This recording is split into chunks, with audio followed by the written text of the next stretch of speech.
Hi everyone. Alright, some of you might not know who I am. I'm Mr. McDermott, so I look after careers, but I'm also head of Oxbridge.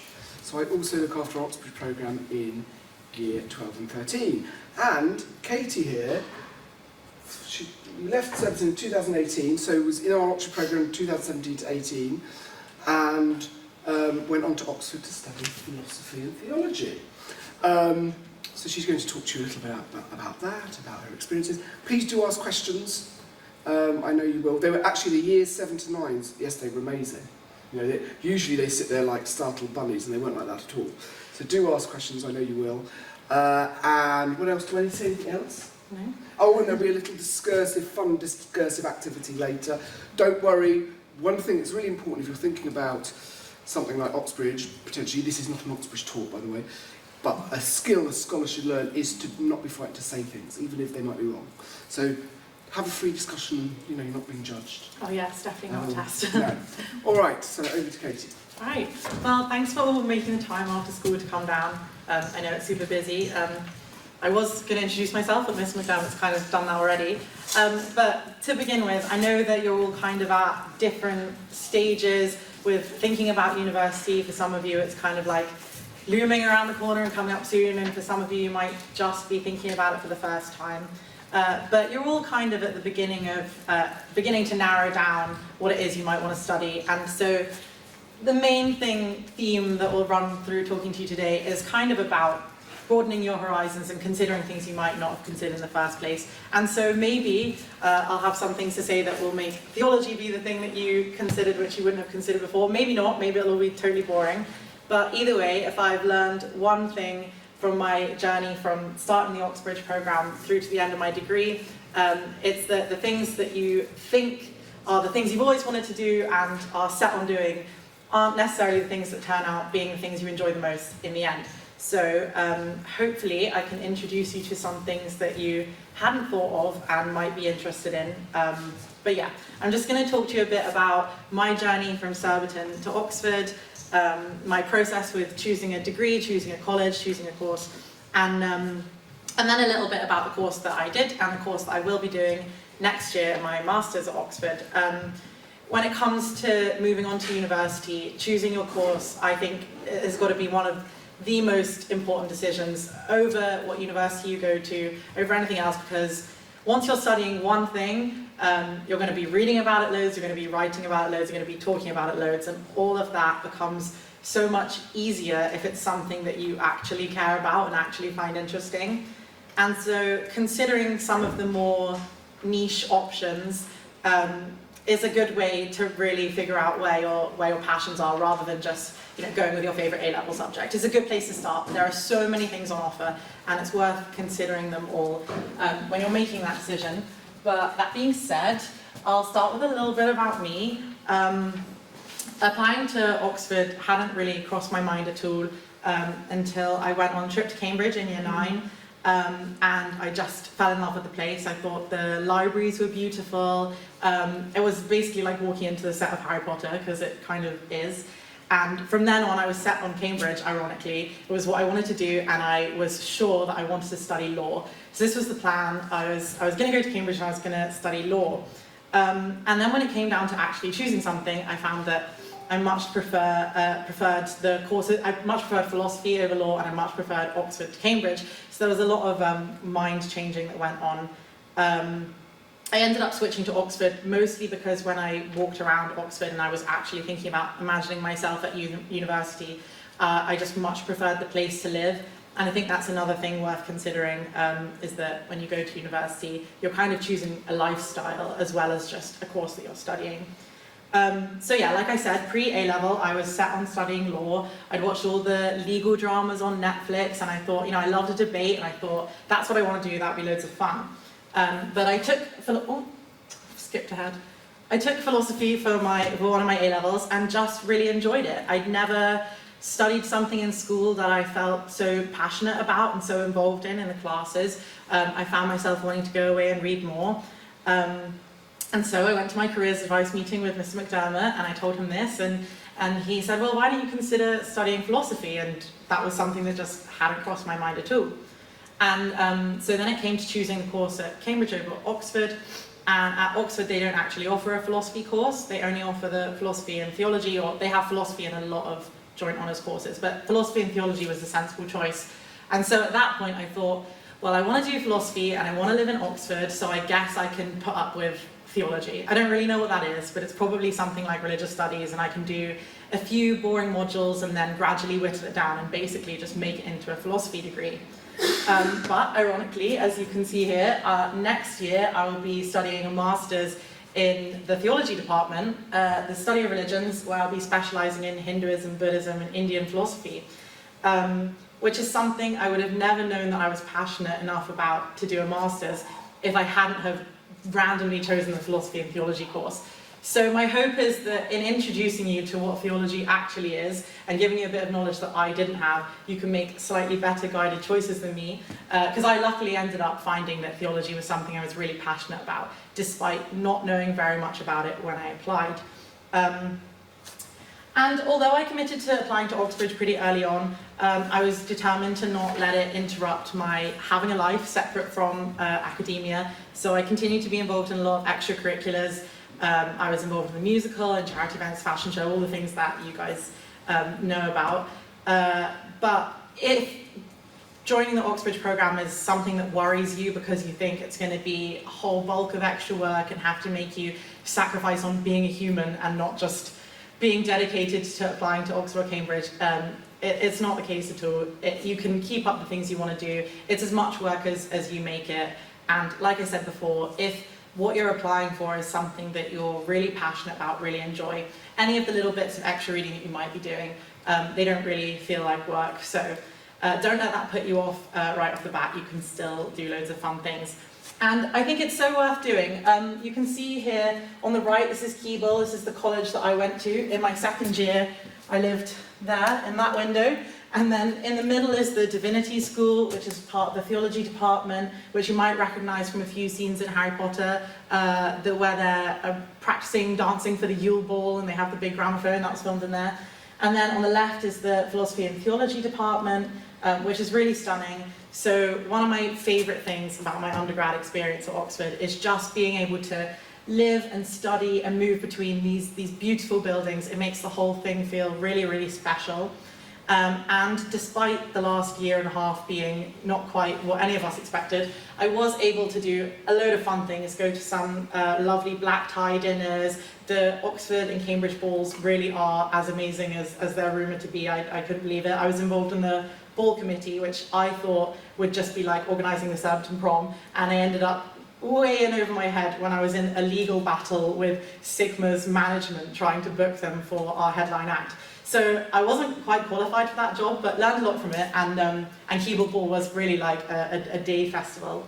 And I also got to go to talks at the Union by people from like Margaret Thatcher to Billy Joel to Peggy Gou to all kinds of people, and got to meet them and talk to them and ask them questions, and that was really exciting as well. So there are a lot of really special and unique things that you get if you choose to apply to Oxford or Cambridge and are successful in getting in. So besides all the work and kind of academic side of it, there is a real special culture there. And so to kind of get into what theology is and what it's all about, I thought I'd go through some of the typical assumptions about theology, the things I hear from people all the time when I tell them that I'm studying theology, which all have a grain of truth, but are ultimately like massive misrepresentations of what the subject is about. So I thought I'd kind of just go through them one by one and break them down, and through that give you a bit of an insight into what it's all about. So first is that studying theology means that you want to become a priest, that you're training to join the clergy. I get this all the time from my friends' parents, from my family members. When I tell them that I'm studying theology, they kind of look confused because they know I'm not religious and ask me if I'm joining the church. And really, studying theology has absolutely nothing to do with joining the clergy. If you want to do that, you have to go elsewhere. It's very much a secular program. And I think that this kind of stems from the misunderstanding of religious studies as being like religious education, where people think that it's about learning how to practice a religion or learning how to be part of a religion, which is completely the wrong idea. Although the first step is understanding what goes on in certain religions and what their systems are, what their scriptures are.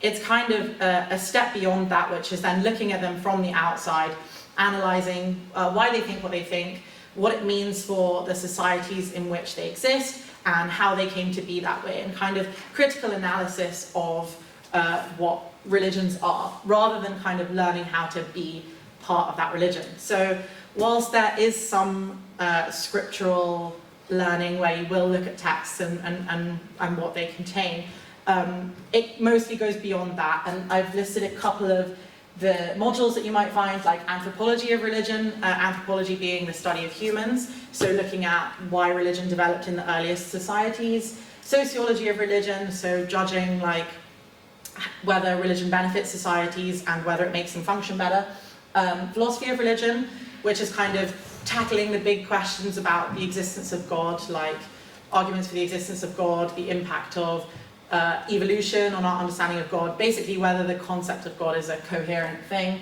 and all kinds of things. You'll be studying literature, history, feminism, politics. It kind of encompasses it all, and I'll go into that in a bit more detail later. And yeah, like I said, even the scripture that you look at is less about learning what happens in these texts and what practices they give rise to, and more about analysing them from the outside. So one of the great things about theology is that it tackles the kind of big existential questions that everyone has, you know, a degree of interest in, like why is there something rather than nothing. It's less of a study of the Bible and more of a study of humans and why they do what they do and why they think what they think through the lens of religion. And even in the more Bible-heavy papers, like in my first year I had to do a paper that was called Figure of Jesus Through the Centuries. And so this was one of the ones which I thought, you know, this is going to be something really dull, it's not what I want to do, you know, with the assumptions I had about what theology was.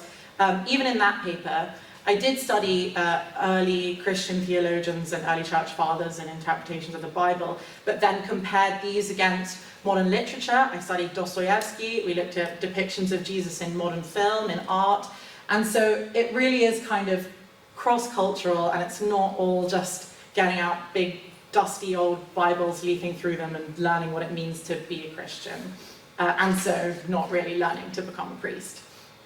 And that kind of follows into my second point, which is that a lot of people think that then theology is basically Bible studies, and for all the reasons I've kind of just said, it's not. There are so many other things that you can study within theology. Theology is really one of the most interdisciplinary subjects that there is, because it touches on all of the humanities. Like I said, you'll be looking at history, English, philosophy, music, psychology, sociology, just through the lens of religion. I was really worried that theology was basically just going to be Bible studies or scriptural studies, because what I really liked and what made me opt for the philosophy and theology course was philosophy of religion. I liked asking these big existential questions, debating them, but debating the concept of God broadly is very different from kind of studying the Bible and leafing through scriptures, and that's not what I wanted to do, and actually I didn't do any of that in my 3 years of studying the course. Although, if that's what you are interested in, that option is there. It's certainly not the whole of theology, only one kind of channel that you can go down. You can study scripture if that's what you're into. And so, yeah, theology being interdisciplinary is what makes it really unique amongst subjects. I looked at art, poetry, feminism. I wrote my dissertation on feminist interpretations of goddesses. I mean, until now, we've kind of been talking about the Bible and Christianity, but one of the other big things about theology is that it encompasses all world religions and also tackles questions about what religion really is and whether religion is a valid term to ascribe to all of these different world traditions. So through my study of theology, I discovered quite early on that I found Hindu texts to be much more artistically interesting, historically significant, and philosophically rich than the Christian texts that I studied, and from that point on pretty much only studied Eastern religions. So I was looking at Hinduism, Buddhism, learning about meditation, learning about loads of different gods and goddesses, and a whole branch of history that I knew nothing about. And in my master's, I'll be focusing just on these things, and that's something that I didn't even know existed. When I chose the philosophy and theology course, I thought, okay, I'll be doing philosophy and some philosophy of religion, and I'll be looking at different Christian interpretations of God. And that couldn't be further from the truth. So yeah, a lot more than just Bible studies. Another big thing that puts people off from theology is the thought that they have to learn an ancient language. And it is true that on a lot of straight theology courses where you're just doing theology, this is a compulsory component. I didn't have to learn a language because I was doing a joint honours course. But a lot of my friends who did theology remember learning Hebrew or Arabic as their favourite thing that they did, something that they never thought that they would be interested in, but really, really enjoyed. And learning a language in theology opens up so many new pathways because translation is such a big issue. So looking at original scriptures, if you have a word in Hebrew that can be translated in 10 different ways, that could give rise to 10 different interpretations of what that passage is saying. So it kind of unlocks a whole really interesting area of theology, but equally, languages might not be your thing, you might not enjoy it, and it might be something that you have to do, but that's true of pretty much any course. And kind of like I was saying about considering all your different options, sometimes it is in trying out the more niche things that you might not have considered in the first place that you find where your passions really lie. I mean, I didn't have to do a language, but the equivalent for me was kind of doing the paper that introduced me to Hindu texts in the first place. It was a compulsory paper where we had to learn about religious traditions other than Christianity. And so I just picked Hinduism because I knew nothing about it. And from then on, the rest was history, and that was all I studied. So it's definitely not a bad thing to have things that you have to study within your course that your initial instinct is that you might not enjoy because they might turn out to be the things that you enjoy the most and carry on doing. And finally, that only religious people study theology. I hear this a lot, but it couldn't be further from the truth. Of the people at my college who studied theology, there were 6 of us. Half of them were Christian and half of us weren't religious. I'm not religious, although I'm not an atheist. But I met atheists who studied theology who said they wanted to study it to go to the lectures, to challenge the beliefs, and also to, really reaffirm why it is that they believe what they believe. I also saw people who started their course being very religious lose their faith by studying the course. I saw people who started the course as atheists finish it as Christians. So there was a whole range of different people who got different things out of studying it. And for me, it was one of the most special things about doing the course that I did, was that because it can be such a personal thing, what you believe about life after death, or morality, or the meaning of life, these things are kind of woven into your academic study. So your academic growth kind of aligns with your personal growth, because you're forced to consider every step of the way, why do I believe what I believe? Why does my instinct tell me that the answer to this essay question is that we should believe that God doesn't exist? You're constantly challenging your own views and your own opinions out of necessity when you're writing these academic essays. And that was something I loved about it, because being personally involved with what I was studying, researching, and writing about made the whole thing a way more enjoyable and engaging and rewarding process, rather than kind of, going to the library and crunching numbers and figuring out data and then going home and talking to my friends about what I thought about the meaning of life. I was doing both at the same time, and that made it, for me, much more enjoyable. And so whilst a lot of religious people who take theology do opt to make it a kind of in-depth Bible study or whatever scripture they might be looking at to kind of really grow in their faith, that is certainly not what theology is. Like, that's not the only thing that you can do.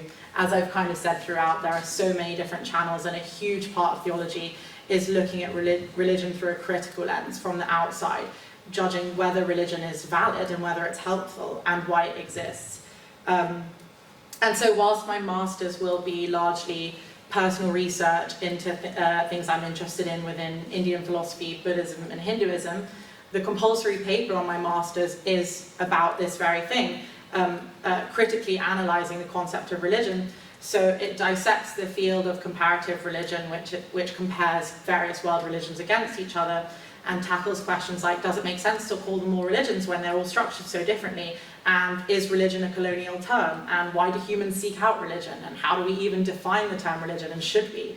And so it's certainly not the case that theology only has value to offer people who are already religious. It will constantly challenge what you're thinking and why you're thinking it. and for that it's really rewarding. And yeah, and that's why it's kind of more about studying humanity than it is about studying religion, because it's as much about the atheists as it is about the religious people. And so I think what it all boils down to for me is that the unique thing about theology is just how interdisciplinary it is. There's no other degree where you're going to kind of have this broad approach to looking at all the different humanities. And then be able to specialize in whatever it is that you are most interested in. You can look at art at the same time as you're looking at history and politics and all kinds of things, and that makes it really, really special. So I've included a quote here from William Wood, who's a lecturer at Oxford, who I had a few lectures with. He was writing an article about the value of theology because it is really a subject in decline, and I think that's because a lot of people misunderstand what really goes on within it. And so yeah, so he said, theology is the closest thing we have at the moment to the kind of general study of all aspects of human culture that was once very common but is now quite rare. A good theologian has to be a historian, a philosopher, a linguist, a skillful interpreter of texts both ancient and modern, and probably many other things besides. And I think that's what makes it really unique amongst the humanities, and also what makes it really valuable. So I know a common misconception about theology is that it's much less employable than other humanities. A lot of people think if you study history, then you're kind of more able to move sideways into impressive grad jobs, and it's certainly not the case. You're not going to lose anything by choosing a smaller subject like theology. I know Miss McDermott mentioned yesterday that he knows 3 people who did theology who are all in very different career paths. One is the chief executive of a charity, the other is a partner in a law firm on, well, judging by the house, a lot of money, and the final one works in television production. So that's very full, isn't it? Yeah, so you really don't lose anything by choosing a more niche study, and if anything, I think that you come out of it equally as qualified as other humanities students, if not more, because you've had that kind of broad range of different approaches to studies of human culture, of you know, analysing texts, analysing philosophical arguments, looking at data and analysing that, and looking at psychology. It kind of reaches everything, and so it gives you a really varied and impressive skill set, which I don't think a lot of people think about theology. But yeah, that's kind of, oh yeah, I've included here some of the modules. This is only like a third of the modules for the finals paper, but just to kind of give you an idea of the massive variety of things you can study. And how they aren't all just, you know, learning about Bible stories, which is kind of what I thought I was signing up for. I took like some of these papers. Gender and Power in Biblical Texts is a new paper, really interesting one that a lot of my friends did and loved. But yeah, as you can see, there's a huge variety on offer, and that means you're really able to like find where your passions are. But yeah, that's everything from me for now. If anyone has any questions, it can be about theology, university, Oxford, various locations that they filmed Harry Potter in Oxford, night out in Oxford, or the Bible, anything. Anyone have any questions? Yeah? What made you choose keyboard college? I wish I could say that it was a really thoughtful choice. I went on the Oxford Open Day, and there are like 45 colleges, so there's no way you can look around all of them in one day, so it's kind of random which ones you end up at. I looked around about 10, and Keble was one of the ones, they all looked the same, so I could barely remember which was which, and Keble was one of the ones that looked really different because it was red brick, so I remembered it. And I also got a tour from a girl who was also called Katie, who was also studying theology, who was really, really nice. And so when Mr. McDermott came to me on the coach and said, which college do you want? I just said Keble. And I loved it there. I had such a great time. I mean, things worth considering are how big the college is, because obviously that impacts social life and things like that. But what I say... Does it have your subject? Yeah. Obviously those things that you have to consider. But besides that, what I always say is that everyone I speak to at Oxford says that their college is the best college, so chances are you'll be happy wherever you end up. They're really not all that different. And also a unique thing about theology is that because the modules are so varied, I had tutorials at loads of different colleges. Every term I was visiting different colleges to go to my tutorials because I was visiting tutors who were specialised in a certain subject. So if you do something like engineering or chemistry or economics, often there are tutors in your college that are always there. And so there are theology tutors who live in Keble and are at Keble, but they're specialised in perhaps like one book of the Bible, you know, whereas, so for your tutorials you need to like find the people that are specialised in what you're doing, which meant that I visited nearly all the colleges in Oxford for my tutorials, which is something that not a lot of my friends got to do. So yeah, the college... Did you make friends, because in some of the smaller subjects, or the subjects where there's just a lot more option papers, you make friends in other colleges. Yeah. Whereas in law, I did make some friends. Yeah, at law everyone just had their tutorials in Keble with the Keble lawyers. Whereas every term I had tutorials with different people, with different tutors at different colleges, and with different students at different colleges. But that's kind of a tangent from your college question. Go with your gut with the college thing. If you think the building is nice, that's a good reason to choose that college. They're all lovely and all pretty similar. Yeah? You mentioned the size, or you kind of, I saw pictures, like that's quite big. Yeah. How long did it take you to like know your way around? Was that like daunting, or how did that feel like? Yeah, I mean, the thing I've always thought is that I would have really struggled in Freshers Week if I hadn't have been at a college. I think the college system at Oxford and Cambridge is such a bonus, because even though Keble is one of the bigger colleges, within a week I knew my way around and I was recognising familiar faces. And one of the really special things about college is that you'll meet the people that you live on your corridor with, like people do at all universities. But if you're in a halls of residence in a big city, you kind of have the people that you live with, and then it's kind of on you to meet people at lectures, and if you meet someone you like, to kind of contact them and say, let's meet up for coffee or prees or whatever it is that you're doing. And you really have to be quite proactive about making friends.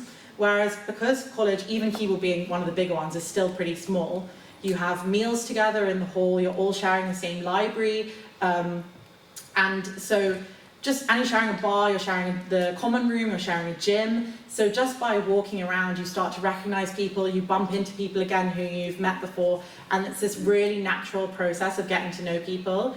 Keble's one of the biggest colleges for undergrads, and it's still only like if it was like the Surbiton sixth form plus another year group. So you recognise everyone's face, and you very quickly feel like you belong. And for me, that definitely made freshers so much easier. I think it's a real benefit of the Oxford and Cambridge system. So yeah, you'll settle in fine. I think there was another question. My question was really similar. Oh, okay. Yeah? I have two questions. Mhm. Firstly, like, how did you find like the application process, particularly for theology? And secondly, in terms of like choosing your modules, once you studied there, like how did you kind of know what sort of modules to pick? So for the application process, I mean, I guess the main daunting thing was writing the personal statement and then going to the interview. With the personal statement, I got a lot of expert guidance from Mrs. Gore. She helped me out a lot, and also from Mrs. McDermott. Well, I was thinking about it, and I think you read my personal statement like one time. I didn't. That was it. That's a compliment. The more I read it, the more issues there are. And I was so worried about the personal statement, but I really didn't need to be. They actually didn't ask me about my personal statement like at all at the interview. But I just wrote about, I didn't really know anything about theology, so I basically just based it off philosophy of religion stuff that I'd done at A-level. I picked a topic that we'd done that I found interesting. It was kind of to do with ethics and morality. And then I read a few articles and a few different opinions on what it was I was kind of talking about, and I just wrote about that. So I think pick something you're interested in, because I know sometimes they do ask about the personal statement, and you do yourself a load of favours if you don't have to lie, if you go in there and don't have to pretend that you're really interested in this thing and force yourself to read loads of stuff for it. It's so much easier if you actually do have opinions and things that you want to say, and that will shine through and they'll be impressed by that. But I found it all right because what I was writing about was very similar to what I was studying in my A-level. So where I did go beyond what was in the textbook, which wasn't that much, did then just in turn help me with what I was doing in my lessons. And when it came to the exam, I had some kind of unique things to add, which is helpful in itself. And then with the interview, Oxford does it slightly differently than Cambridge. At Oxford, you go and stay for a couple of days. In Cambridge, they do the interview all in one day. And I was really intimidated by this. I was kind of freaking out about it. And my mum dropped me off and I was like, oh, I have to go to dinner and meet people and tomorrow I have to go and be interviewed. But I actually remember my interview so fondly. I made loads of friends. I'm still in touch with people that I interviewed with who didn't get in, unfortunately. I made the mistake of making friends only with the people who are applying for the same subject as I was, and they only take 2 people. So that was a bit awkward when the time came. But we're all still friends and we had a really good time. I realized really quickly after my first interview that you can't really prepare for them that much, be familiar with your personal statement and all of that stuff, but once you're there it's kind of just happening and you may as well just relax and enjoy it and soak up the experience of living in an Oxford college. We just played table tennis all day and then went to the pub in the evenings and had a really good time. So I thought that was going to be really stressful too, and it wasn't. And I remember coming away and thinking, even if I don't get in, having had this experience is going to make going to uni so much easier. Like that moment of being dropped off in a place you've never seen before with people you've never met before. It's kind of like a trial run of going to uni, and so it actually was quite helpful. And then... Unfortunately, they're doing the interviews online at the moment. I don't know whether they're going to well, maybe by the time you're applying... back, hopefully, for you all. I hope they would. Yeah, they save a lot of money doing it that way. So we'll see. I think that there would be a strong push from within the student body at least to bring it back in person because it makes such a big difference. And I think the tutors want that. I talked to some of my tutors about their online process, at least at Keble, they were like, it's kind of hard to tell what kind of person a person is through a screen. But as for choosing the modules, I got loads of advice from my tutors. I knew that I wanted to do feminism. I wrote my dissertation on that, and you'll get loads of advice, and you can go to any lectures. Which is great. You don't have to only go to the lectures of the papers you're taking, and often the lectures are run before you choose your modules, so you can go get a taste for it, see if you're interested. But yeah, I know people who changed modules as well and they didn't like them, so it's all very flexible, and actually quite an exciting thing to get to do when you get to choose what it is that you want to study. Cambridge law is not like that. Yeah, I think law is a bit more Law's concrete and rigid. You will do this. Yeah? I have 2 questions as well. Firstly, maybe I'm missing something, but what is the personal statement? How does it relate to identity? And secondly, how do the kind of courses, how are they structured? Is it similar to for each course, or the course is different? What are the modules is theology really different, or are they all quite similar? So the personal statement is basically where you just give them a taste of the kind of person you are. And so a lot of the time people think that this means writing about all the extracurriculars you've done and the fact that you play the piano and know a language and stuff like that. But I think with your Oxbridge application, it's geared more towards showing them that you have a kind of intellectual curiosity. So picking an issue, well, at least in my subject area, picking an issue, introducing yourself and saying, here's the thing I'm interested in. I heard about it from this, and then I thought, well, what about if you thought about it this way? So then I went and found this other reading, and kind of telling them a story of a time you went on a little academic journey to give them a sense of what kind of student you are and introducing yourself to them that way. But when the time comes, Mr. McDermott really is the expert in that area and will help you craft something magical. As for the course structure, a lot of the humanities courses, at least at Oxford, are very similar in that you'll take a couple of papers a term, and you'll have weekly essays on them and one-on-one meetings with your tutor on the essays you've written, and then ultimately when you get to the end of your 3rd year you'll have an exam in that paper, and then they vary based on how much coursework there is, and you'll go to lectures that align with your tutorials and stuff like that. Just one thing about structure, a difference between Oxbridge structure and elsewhere is that Oxford and Cambridge both have this tutorial system. It's called tutorials at Oxford and supervisions at Cambridge. Do you just and they do everything else the other university do, lectures, maybe seminars, more like classes. Yeah. But the unique thing is these things. Do you want to explain what tutorial is? Yeah, so the lectures really are kind of like an extra thing at Oxford. That they're not, well, at least in some of the humanities subjects, they're not compulsory. They're just going to give you a kind of brief insight into the key issues in a topic area that might be helpful when you come to write your essays, because the teaching is really focused on the tutorials. So like I said, you'll have 1 or 2, I had usually 2 papers I was doing a term because I was joint honours, and you get a tutor for your paper, and they will give you probably 8 essays, 1 a week, and they'll give you a reading list, and then you'll write the essay, and then you'll come and meet them at the end of the week, and they'll have read your essay. And some tutors like to kind of sit and talk through your essay. Sometimes you read out your essay, and they like kind of challenge you on it, and you kind of talk about the issues, and they give you feedback. Other tutors like to really keep the essay feedback separate from the tutorial, and treat the tutorial just as a kind of conversation about the topic. They kind of raise issues that you might not have thought about in your essay, ask you what you think about them, ask you what you know about them.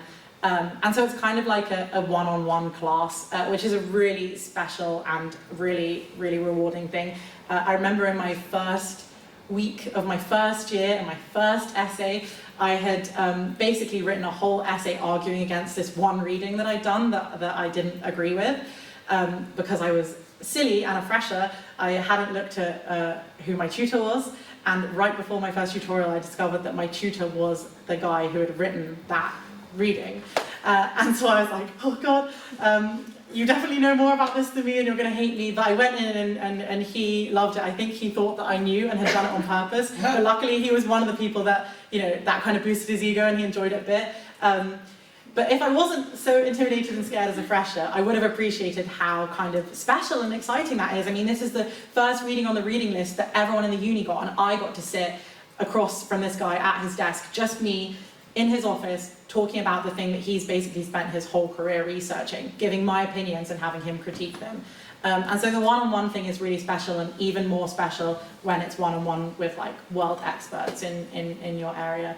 And it also means it's like harder to get behind on your work because you've got to go there every week and actually know things. So yeah. Just to say, in some subjects, like I never had a one-on-one.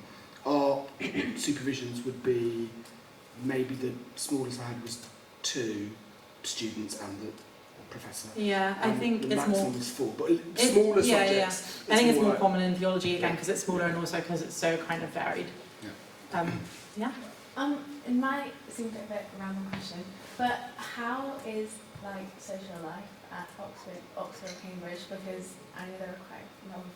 Yeah, I know a lot of people are like worried that it's going to be really boring and everyone's going to be like very square and antisocial. I definitely was worried about that too, but it's not the case. Like it's honestly the same as anywhere else. I have met so many wonderful people. If anything stuck out to me, it's just like what a range of people you get. So there are people who want to stay in their rooms the whole time, go to the library and study, but there are also loads of people who don't, and there are really good nights out, I can promise you that. You will probably have a bit more work and so be able to go out less, but in my experience at least, it made the nights out more rewarding because I just can't, I would find it depressing to just sit in my accommodation all day with nothing to do and then go out and get really drunk at the end of it. At least, not that I'm promoting drinking or anything, but if you were going to do that, it's much more fun when you've just handed in an essay that you worked really hard on, you're going, okay, I actually have something to celebrate. But yeah, there definitely is a very lively social scene in Oxford. And I would argue, actually, and bear in mind, I can't say that Cambridge is in the the same. dark ages, because all the colleges in term time have their own like social nights, like club nights. You have like the local clubs and the band scene and whatever, but you also have like club nights at colleges. And I don't know what Oxford's like, but at Cambridge, each college kind of tended to specialise in something. So my college was like the drum and bass college, which I did not like, and also a lot of my sort of girlfriends did not like either. And others were like more, one was jazzy and funky, and another one was, so you had all the clubs you get in a medium, small size city, plus this. So I thought it was very, and I've gone clubbing in London all over London. Oh no, I much preferred clubbing in Oxford than in London. Yeah, see? And the other thing, I guess is kind of equivalent to what you're saying, is I was the events officer for my JCR, so for like the undergrad student body. So I was elected basically to just organise parties every other week, like college parties in the bar. We get a budget from the college to basically buy decorations and drinks. And then we would have these themed parties in the college that would be like some really obscure themes. I'm trying to think of one off the top of my head now and I can't. Like we did like come dressed as where you think you'll be in 10 years time, but then sometimes they just do rogue things that rhyme and make no sense.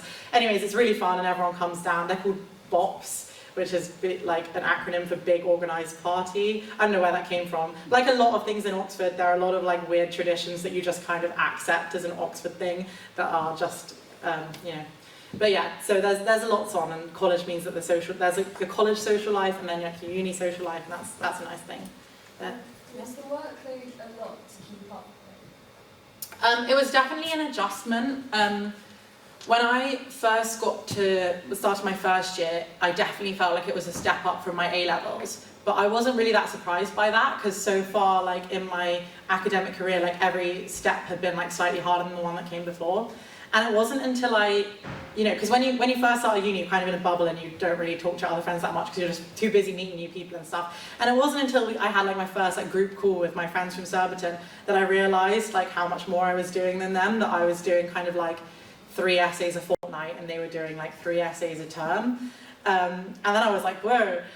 But so I would be lying if I said there wasn't a lot of work, but it's definitely the case that you figure out working schedule that works for you, and it definitely doesn't feel that weird when you're in college and everyone around you is doing the same thing. Like everyone wants to get their work done and then enjoy themselves in the evening, and so everyone figures out different ways to do that. But equally, because you have this kind of personal relationship with your tutor, and because the college is small and they know who you are and they know what you're doing, it's really easy to reach out for help any time that you're struggling, because there are people who are checking up on you, who are emailing you going, how are you getting on with the work? And because you have deadlines to meet, if you're not meeting them, like they notice and they contact you and they say like, how can we help, or what can we do? Whereas I know my friends at a lot of other unis would get behind on work or struggle with what they're doing, but then they just get a 0 for that paper because the lecturers are in charge of hundreds of people. They just can't contact these people one-on-one all the time. So there's a lot more work, but it's also equipped to help support you in doing it. So yeah, you figure out a working rhythm that works for you. I wasn't very organised, so I ended up working late. I'd go out a lot. Oh yeah, our library's open 24 hours a day, so you But can go I at knew any time. people on my law, and law's got a heavy workload, who would do almost work hours. They work from 9 to 5, and they would get everything done. That's And they would nice. go to lectures, and they would get everything done. Now, they were organised people, and they concentrated, whereas I would kind of stick the telly on and start watching sort of like Yeah. daytime TV, even though I had no interest in I daytime only TV. did like one all-nighter in my whole undergrad, Yeah. which I was quite proud of. But yeah, it's an adjustment like all things, and you figure out ways to balance it, but there are people that you can contact if you're finding it hard. I would say is the main thing. Yeah. The support, there was a girl who got in a few years ago to Cambridge, and she had various learning issues and things like that, and the support that they have put on for her, she's being helped by a world-leading expert in dyslexia. Do you know what I mean? There's just this amazing level of support with the Oxbridge, which it does really help. Although there is that more work, you do get more support. Without doubt. Yeah, well, because they know who you are and they know what you're doing, and that it's a bit more like being in school in that sense. Whereas I know you can kind of become a bit anonymous at a lot of universities. Yeah. When you say papers, Mm-hmm. do you mean like exam papers like Yeah. now? Or Yeah. Sorry. essays or like Yeah, no, that's confusing. No, so for the papers, those would be like these modules. So each of these would be a paper. So in a term, I might be doing philosophy of religion that term, and I would have 8 essays that would be 8 different key topics, and I do an essay on them, 1 a week. And then when it comes to the final exam, there'll probably be like 21 questions, and there'll be 8 that you've studied. And so there'll be already a bunch that you can disregard, because your tutors kind of get to choose which topics within the paper they teach you, or sometimes you get a bit of choice. It kind of depends on who's teaching you. So there's a lot of flexibility. And so yeah, a paper will have like, it varies paper to paper, will have like, it'll be an exam paper with between 11 and 30 questions, and you'll do 8 essays that will fit into 8 essay questions on that paper. So it's a little bit less structured than like GCSEs or A-levels would be, but they teach you enough that like you know the broad themes of the paper, and you've done the reading so that you're equipped to answer, and you'll have to answer 3 of them. Sorry, I didn't make that clear. There'll be 8 that you have written essays on, and then in the exam it will be answer 3 questions in 3 hours. Does that make sense?